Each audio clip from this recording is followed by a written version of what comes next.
Bonjour, on se retrouve aujourd'hui pour une nouvelle vidéo sur les risques psychologiques pendant ce confinement, mais aussi après le confinement, parce qu'effectivement rester confiné psychologiquement c'est pas anodin. Donc on verra ensemble quels sont ces risques, qu'est-ce qui nous attend après le confinement aussi, les facteurs aggravants et qu'est-ce qu'on peut faire pour limiter les dégâts. Alors j'ai regardé un petit peu les revues de la littérature à ce sujet pour pouvoir vous donner une information claire et vérifiée scientifiquement. Donc les revues de littérature, qu'est-ce que c'est ?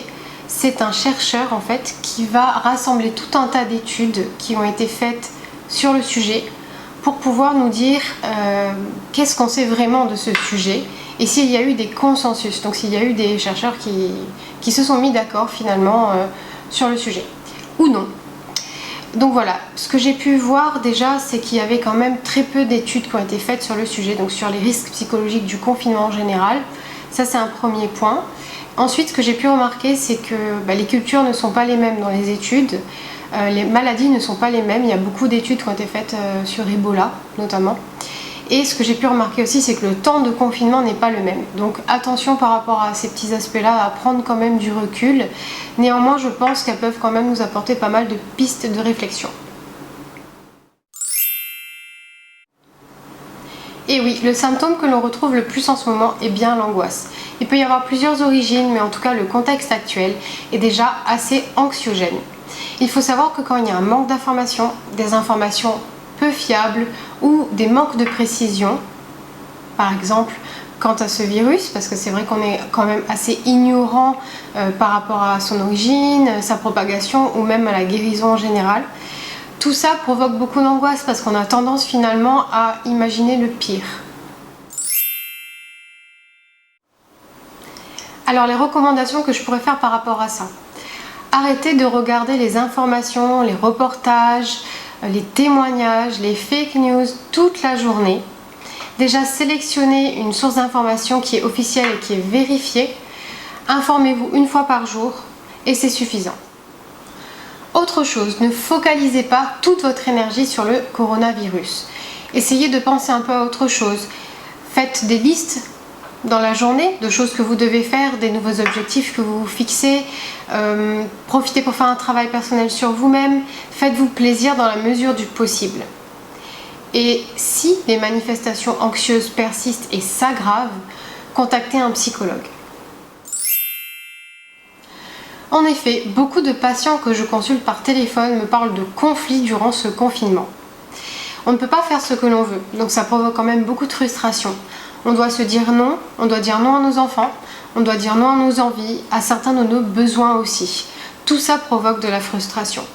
En plus, on a quand même beaucoup moins de tact et de retenue face à nos proches plutôt qu'à des étrangers en général. Donc, la somme de tout ça, ça provoque beaucoup de conflits et beaucoup plus qu'en temps normal. Je pense que ça serait judicieux de tourner ses actions vers l'autre et pas en réaction à l'autre. D'être un maximum bienveillant et altruiste. Je pense aussi que quand on est dans la compréhension du vécu de l'autre, il y a quand même beaucoup moins de conflits. Si néanmoins cela s'aggrave, si vous n'arrivez pas à gérer vos émotions et à contrôler un comportement agressif chez vous, n'hésitez pas à contacter un professionnel. Le confinement nous oblige à rester chez nous et donc à modifier nos contacts sociaux. L'être humain a un besoin social très important et la sensation de solitude peut être très mal vécue pour certaines personnes. Cela peut même aggraver des fragilités psychologiques qui étaient déjà présentes auparavant. Alors tout simplement, continuez à communiquer. Profitez pour faire des appels vidéo à plusieurs, des jeux à distance, des challenges. En tout cas, ne coupez pas le lien social et ne vous isolez pas. L'isolement, l'angoisse, l'ennui, tout ça peut nous pousser à chercher à oublier, à s'évader. Surtout face à l'impossibilité de penser à autre chose qu'à nos propres problèmes, qu'à nos propres fragilités, qui étaient là bien avant le confinement, je le précise. On ne sait plus quoi faire pour éviter de faire face. Donc, on boit, on fume, on consomme de la drogue, on joue à des jeux de hasard. Et ça rend la réalité plus supportable pour certaines personnes. Une fois installé, il y a un cercle vicieux qui se met en place Et de là apparaît l'addiction. Alors je vous recommande vivement de consulter un psychologue spécialisé en addictologie et surtout de ne pas attendre. Entre-temps, vous pouvez essayer de trouver des activités saines qui vont vous permettre de trouver une forme d'apaisement. Cette crise sanitaire et ce confinement nous donnent tous les ingrédients pour une bonne dépression. Angoisse, frustration, isolement, addiction, on l'a vu aussi. On retrouve aussi d'autres symptômes dans la dépression comme l'humeur négative, la perte d'intérêt, l'impression d'être inutile, d'être passif et l'ennui aussi. On pourrait rajouter aussi une instabilité émotionnelle, une incapacité à ressentir du plaisir, de l'autodévalorisation, des troubles de la concentration, de l'agitation, des troubles du sommeil aussi, parfois un repli sur soi, des pensées négatives, des idées noires, voire même des pensées suicidaires. Alors comme je l'ai dit juste avant, ne vous isolez pas, restez actifs, faites des plannings, faites du sport et surtout contactez un professionnel si vous retrouvez les symptômes que je viens de décrire juste avant. Et oui, c'est bien logique, si certaines personnes ont déjà des troubles psychologiques ou des maladies psychiatriques, le confinement sera d'autant plus mal vécu pour elles. Les personnes anxieuses le seront d'autant plus, les personnes dépressives encore plus. Si c'est votre cas, alors portez encore plus attention à votre santé mentale en ce moment. Il y a aussi les facteurs aggravants externes. Il y a eu quelque chose de très anxiogène ici il y a quelques semaines à l'île Maurice, c'est l'accès à la nourriture.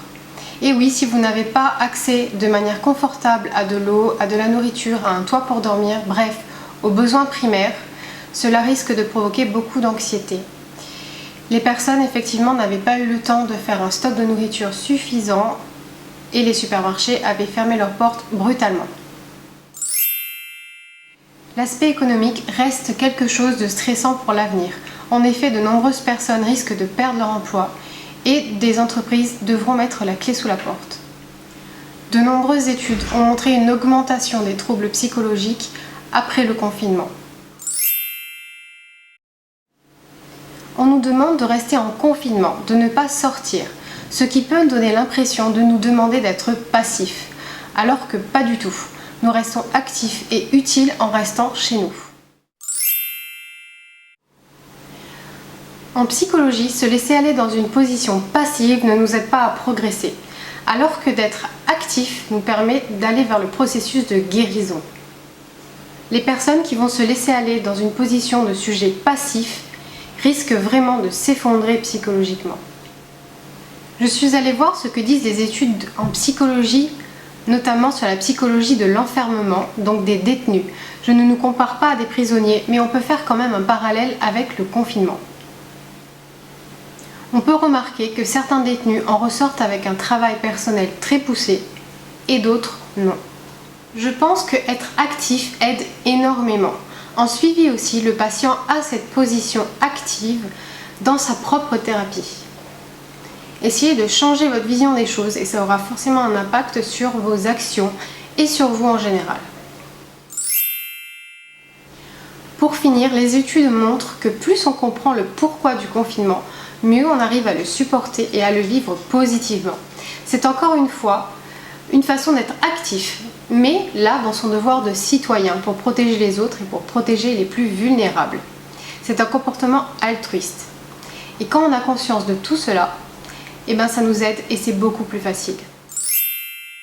J'espère que cette vidéo a pu vous apporter de l'aide. La prochaine vidéo sera sur les troubles de la personnalité narcissique. En attendant, je vous dis à bientôt et prenez soin de vous.